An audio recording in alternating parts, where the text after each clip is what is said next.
118 people vanished, leaving only one word behind. In 1590, an entire colony disappeared without a trace. No bodies, no blood, no answers. When rescuers returned, every person was gone, but one clue remained. The year is 1590. An English ship cuts through the Atlantic, carrying supplies and soldiers back to a colony they left behind 3 years ago.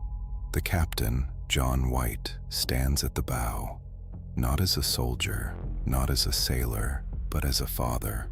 His daughter, his granddaughter, his entire reason for crossing this ocean. He left them here, on this island, at Roanoke. As the ship anchors and the men row ashore, something immediately feels wrong. No smoke from fires, no sound of voices, no children running to the shore. The settlement is completely silent. They find the wooden fort abandoned, the houses empty, the supplies they left behind gone.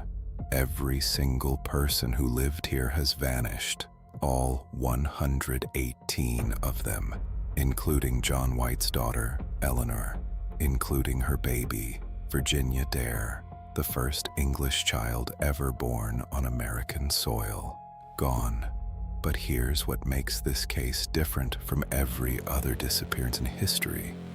There are no bodies, no blood, no signs of violence, no evidence of panic, no burned buildings, no broken furniture, no weapons left behind.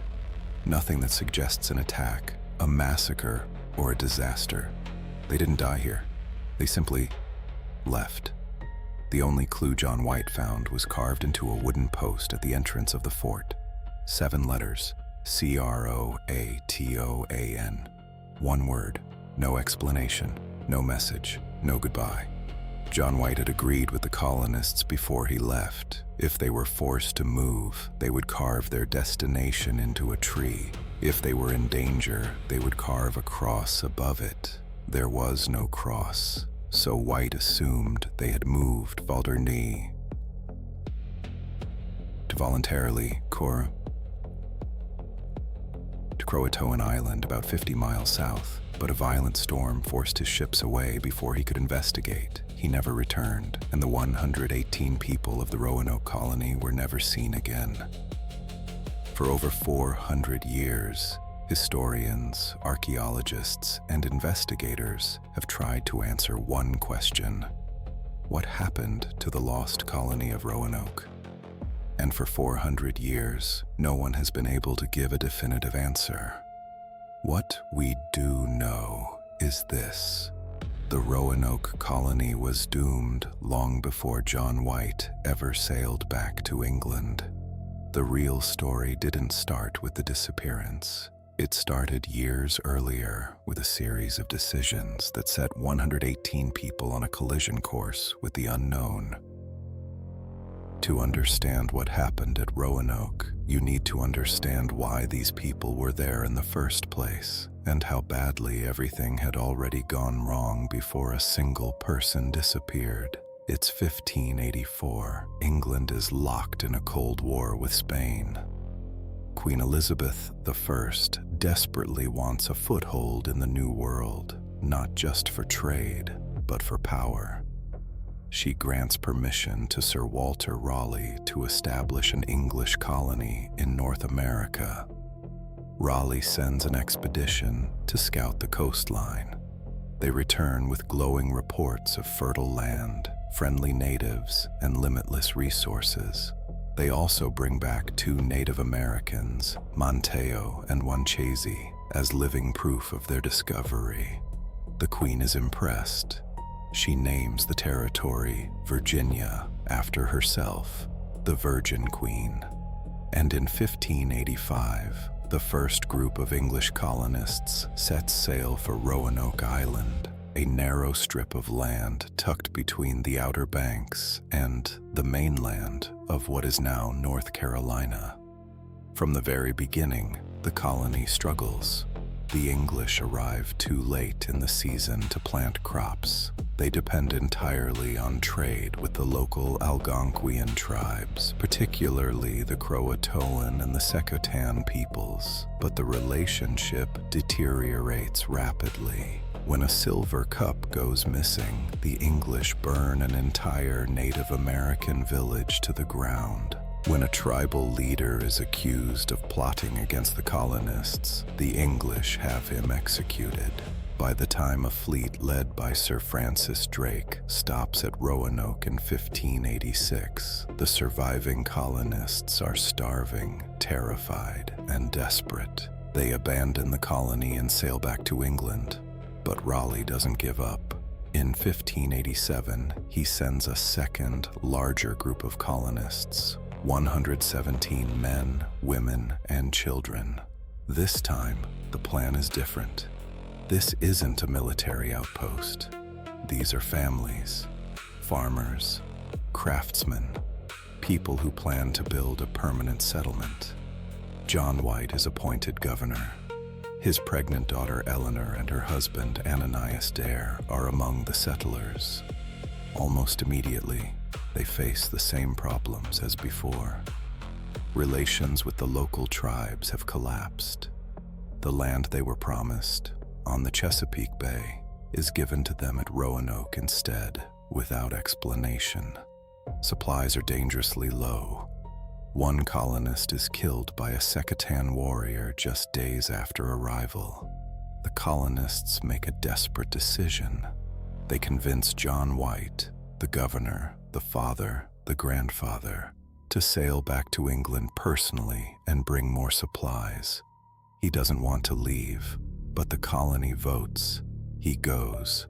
He has no idea it will be the last time he ever sees his family. When White finally arrives in England, war breaks out with Spain. The Spanish Armada threatens invasion. Queen Elizabeth orders every available ship to stay in English waters. White is stranded. He cannot return. By the time he finally sails back to Roanoke, 3 years later, his family and every other soul in the colony is gone. The question was never just what happened in those final days. The real question is, what happened during 3 years of silence? 3 years without contact. 3 years where 118 people were completely alone in an unfamiliar land, surrounded by people who had every reason to hate them. Over the centuries, investigators have proposed dozens of explanations for what happened to the Lost Colony of Roanoke. Some are grounded in evidence, some are based on speculation, and some are so dark that historians spent decades refusing to consider them. Theory 1. They were absorbed by a native tribe. This is the most widely accepted theory among modern archaeologists. The colonists, facing starvation and with no rescue coming, made a rational choice. They integrated with a local tribe. The CROATOAN people, in particular, had maintained a peaceful relationship with the English, largely through Montejo, the Native American who had been brought to England and returned as a Christian convert and ally. Evidence supporting this theory is compelling. In the early 1700s, European explorers encountered a tribe called the Lumbee, people who reportedly had gray eyes, spoke broken English, and claimed ancestors with European names. Multiple English surnames recorded in the Roanoke colony, Dare, Cooper, Jones, appeared among Lumbee family names generations later. In 2012, archaeologists discovered a hidden symbol on a map drawn by John White himself, a patch covering what appeared to be a fortified settlement inland, far from the coast. A 2015 dig at a site in Bertie County, North Carolina, Site X, uncovered European artifacts from the late 1500s, a sword hilt, a fragment of fine English pottery. These items don't belong in a Native American village unless Europeans were there. Theory 2. They were massacred. Not all native tribes were friendly. The CROATOAN people, whose village the English had burned years earlier, had powerful motivation for revenge. Captain John Smith, of Jamestown fame, reported hearing from Powhatan tribal leaders that they had personally ordered the destruction of a group of survivors from Roanoke who had been living with a neighboring tribe for years. If true, this means some colonists survived, integrated with a tribe, only to be killed by Powhatan warriors before the English could find them. Theory 3. Disease and starvation. Tree ring analysis of ancient cypress trees in North Carolina reveals something chilling. The period between 1587 and 1589 was one of the worst droughts in 800 years. The land the colonists were farming would have produced almost nothing. Without supplies, without crops, and in a weakening physical state, the colonists may have scattered, splitting into smaller groups, each searching for food, and died gradually, spread across hundreds of miles of wilderness. Theory 4. They tried to sail home. Some researchers believe the colonists built small boats and attempted to cross the Atlantic themselves. It would have been a desperate, near-suicidal gamble. There is no evidence they succeeded, and no wreckage was ever found. The CROATOAN question. All of these theories circle back to that one carved word.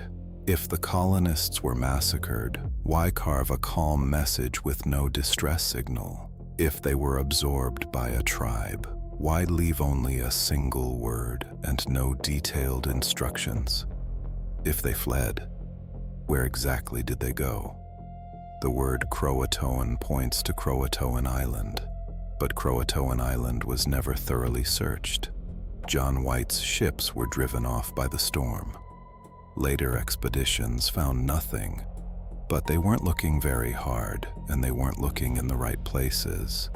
The truth may still be buried in the soil of North Carolina, and archaeologists believe they are getting closer.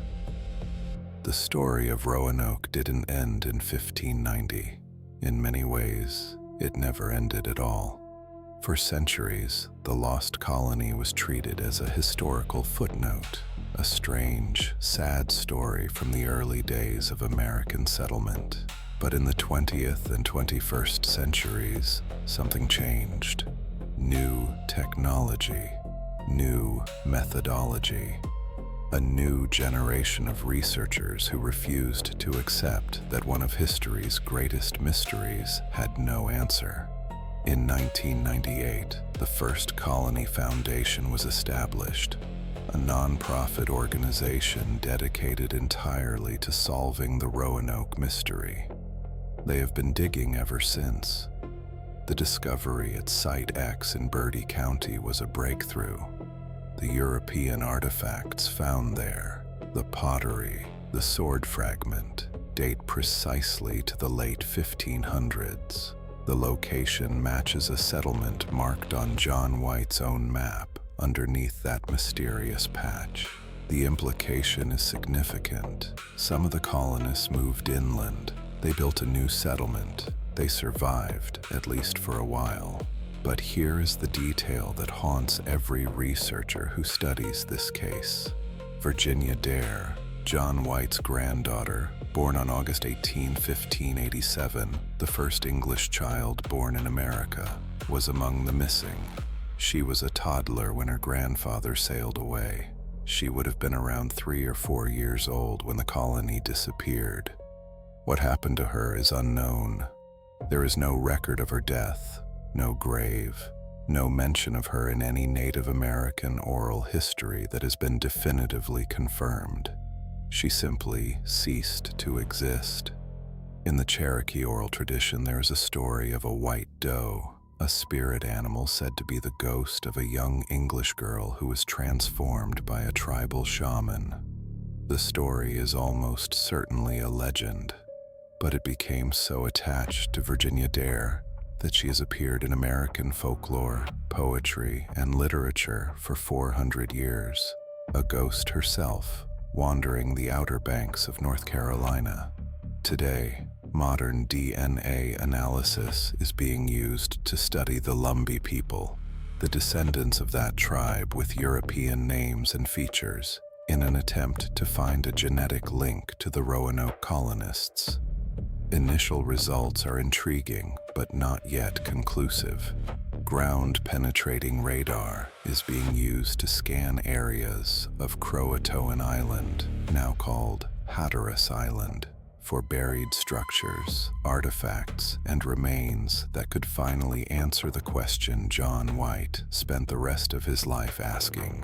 And somewhere, in the forests and swamps of North Carolina, the answer may still exist. A grave with an English name, a stone foundation of a house that was never recorded, a piece of pottery with an English crest. The 118 people of the Roanoke colony were not mythological figures. They were real human beings, farmers, craftsmen, mothers, children. They crossed an ocean, built a settlement, and vanished. And they deserve an answer. What happened to them is one of the oldest questions in American history. And for now, it remains unanswered.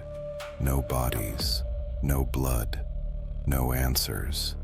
Just one word carved into wood 400 years ago. CROATOAN.